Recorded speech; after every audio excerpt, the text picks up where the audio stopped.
Zeytinə kömək edə bilərsən. Sonra bir axşam baxarıq. Atana kömək edə bilərsən, dərslərin çoxdur. Mənim vaxtım yoxdur. Ana deyərsən kömək edir.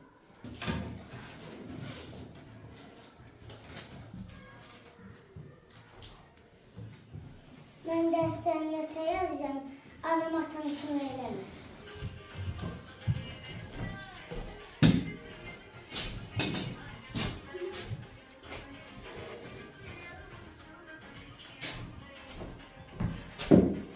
Öğrenci düşən dəstəni yazmanda kömək edir. O qədər yaxşısı ki, özün kömək edə. Mənim vaxtım yoxdur. İmtahandan az qaldı, sənətləri necə otursun. Ay, mən şəxsiyyətimi gətir də oradan. Ay qızım, imkan vermədi nə 5 dəqiqə dayanaq. Sənin imtahanın yeri deyil indi. Nə bilim mən hardadır şəxsiyyətinə?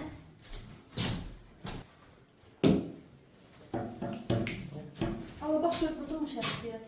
Hə, budur. Mən getdim. Geç. Gör nə yazasıdır. Atalca, bu çıxmağına az qaldı. Gəlin görək nə çıxacaq. Sən də bizi bezdirmişsən Eda. Hə, nə olur?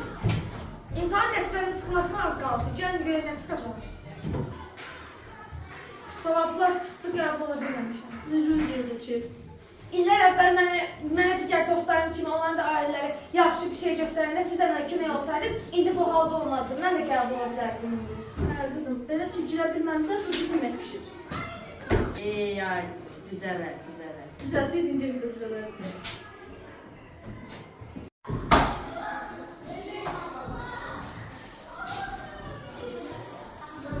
Mənim də belə dərslərim çoxdur, yazıram.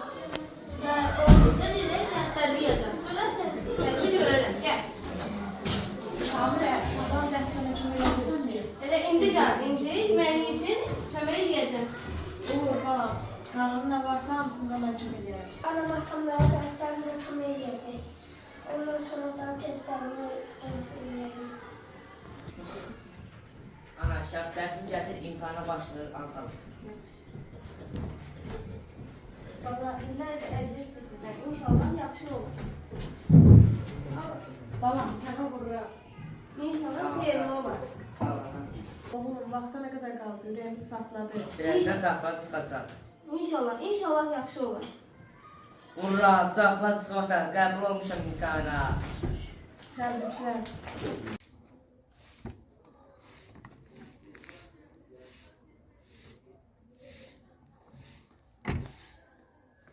Ey, Fatimə, sənsən, salam, nətərsən?